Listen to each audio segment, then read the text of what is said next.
Hello, welcome back to Katia's Buzz. Today I'm going to show you how to remove a background image in Photoshop. It used to be a very complicated task, but now it takes about that much. So I'm going to take you through Photoshop and I'm going to just show you how easy it can be. Alright, so this is the first image we're going to work on. So as you can see, there is a couple taking a selfie and the background is already a little bit blurry and they're really like in the forefront.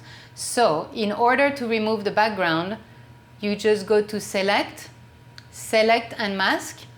Make sure that you use quick selection tool in the tools, and we'll go over everything in a little bit to show you what everything is.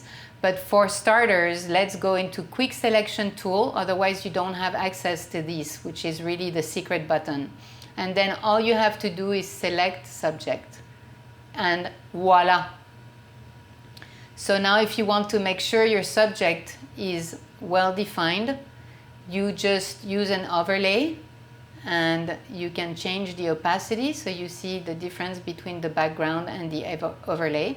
You can change the color of the overlay to whatever color you choose to make sure that it is a serious contrast. So we're going to keep it red. Marching ends, it shows you the selection overlay on black, and again this is the opacity, so this is half black. On white, same thing with 50% opacity, you can move it up or down. Black and white will just show you the silhouette. And on layer. I usually like to have a very big contrast so that you see the difference. At this point you can see Photoshop did a really good job. You don't really have to retouch anything. You come here to black and white, and now we're going to go to global refinements, which will make your selection a lot more smooth. So we're going to smooth it all the way and put the contrast all the way. So what it does is it cleans up the edges. Now you don't want to use feather for this particular instance, otherwise it's going to blur the edges, as you can see. So I usually move the smooth and contrast all the way up or close enough. And if you have like a little fuzz in the edge, so I'm going to bring the white layer so I can see it as I modify the mask. Okay, you see when I shift the edge to -100, it removed all the black line that was around it. If I put it plus, there is that dark line. If I put it as -100, it removes it completely. And you see it comes back little by little, and at 0 it's already not good. So I need to move it all the way to -100. So I'm shifting the edge to remove that black glow that was around the couple. Now the last thing I will tell you to do is go to output settings, and don't just export it as is. Just use new layer with layer mask and press OK. And now you have a new layer with a layer mask. The reason you're using a layer with layer mask is you want to be non-destructive. So whatever changes you're making to the background, to the image, is really not at all affecting the original image, and that's what you want. That's what you want for pretty much anything you do in Photoshop, so that your original is always in the back, and if you make a mistake or if you want to go back to the original, you haven't lost the data. So that's really the way you do this. In order to see the different functions available in the tools, use the keyboard Shift, Option, Command, and Control. When you have a tool that you use a lot, it's always a good idea to click on it with Shift, Option, Control, or Command, and to see what comes up, because later on they'll become a shortcut for you and you'll be able to use it and you'll know exactly what's available with that tool. So it's always a good thing to do. And you'll see, for example, here, if you go to the actual layer and you do Shift Layer, it removes the layer. So as you can see, nothing has been destroyed. Like the image is exactly as it used to be, except now we are masking the background. Now if I press Control and press the layer, it brings me all these choices. If I go back and use Shift and press the layer, it shows me a silhouette of the layer. And if I press Command and the layer, it chooses the selection. All I have to do is File, Export, and export as ping. If you don't use ping, you're not going to have a transparent background. Just remember that. The ping format is the only one that creates transparency. One of the things you need to look out before you remove the background is how easy is it going to be, and that really depends on the contrast between what you want to remove from the background and the actual background. So if the colors are very similar, or if there is a lot of hair like I do, it will take a few more steps, but it's not impossible. It just requires a little bit more time and a little bit more patience. I'm going to open a different image. As you can see, this character has a lot of hair, and hair is usually a little bit of an issue when you're removing background because it's not an easy edge to follow, mostly the little fuzzy hairs that we have around. So that's the challenge. So we are going to select and mask. I'm going to make the image a little smaller. You see how it's not allowing me to see the choices I want? Because I'm on zoom, so I need to go back to Quick Selection Tool, and there it shows Select Subject and Refine Hair. So I'm going to go to Select Subject, and it already did a pretty good job. So now if I go to Overlay on black, white, it's pretty clean. I'm going to Smooth and Contrast and press OK. It created my layer mask, and as you can see, the hair is a little bit of a mess. So we're going to go back in and now I'm going to go back to on white. All I'm doing is dragging the mouse to come closer. So I use the zoom, I click on the image, I get closer by going that way, and further by going that way. Up, down. So now we're getting close to the hair, and as you can see, it selects the best it can. You have the tool that's called Refine Edge Brush Tool, and that's the way you can modify the hair with the brush tool. But there is a much faster way, which I would recommend doing first. It's called Refine Hair. Boop! You click on that and it automatically assigns a hedge to all the hair with a semi-transparency. So that's not bad. Now I'm going to use the zoom and get a little bit closer to those details. In the details, you can now come to the Refine Edge Brush tool, and you don't want the brush to be too big. You can go around the hair. You can go to minus and then remove some areas so that will not be appearing.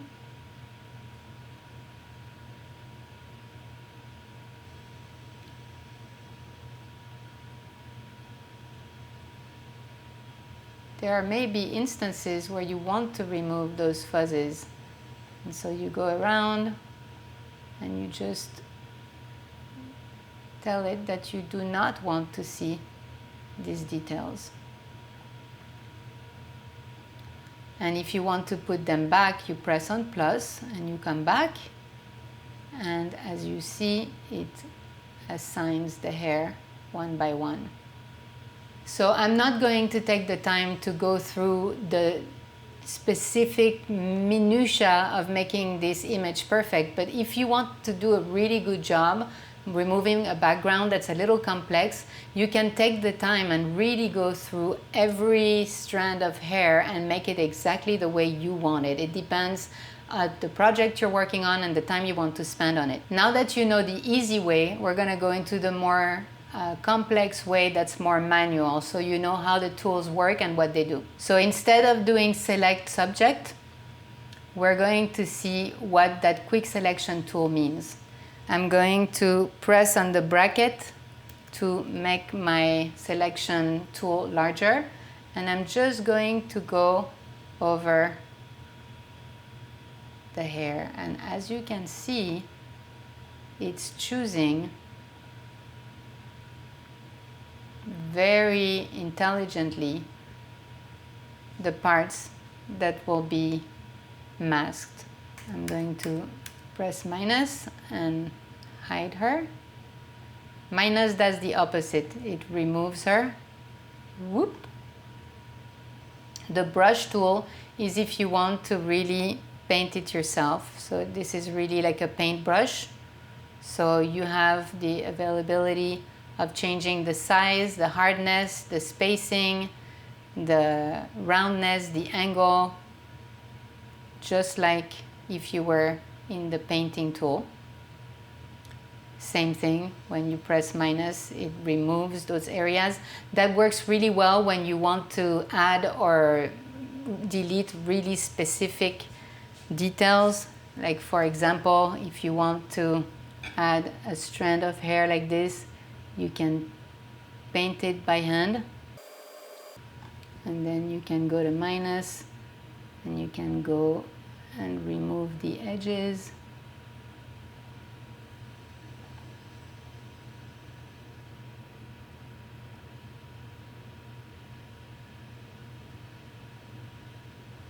And on some instances that will come handy. You will need to do this for certain images. This is the object selection tool. All you do is you go around the object you want to pick, and boom, it's done. You see, poof.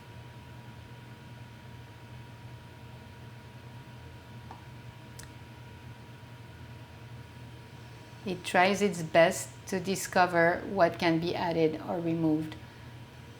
You can add to the selection, subtract from the selection, or intersect with the selection.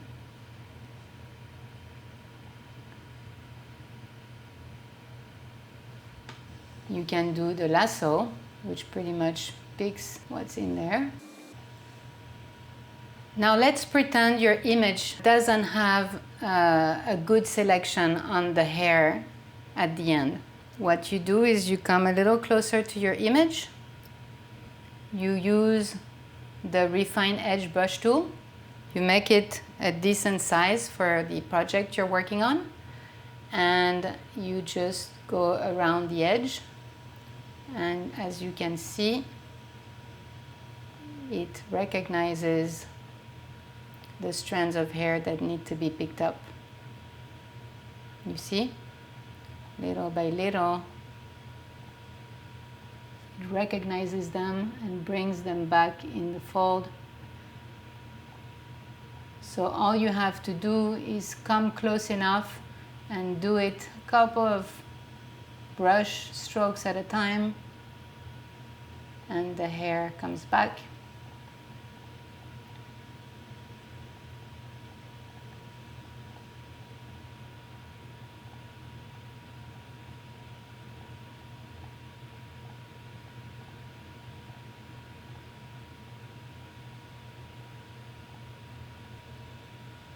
So that pretty much covers how easily you can remove a background from any image in Photoshop. It's really an easy task today. I wanted to make sure that you knew the tools that are available to you to make that happen. And I hope you come back to Katia's Buzz. Please make sure you subscribe to my channel so you get more videos like this. Press like and follow me.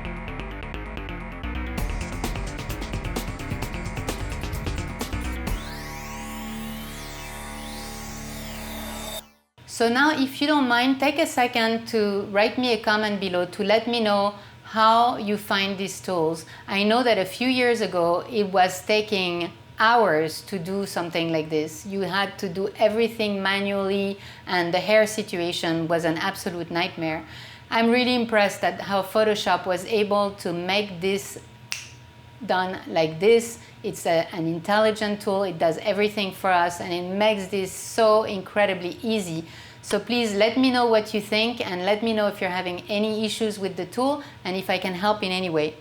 I hope you have a beautiful rest of the day. See you.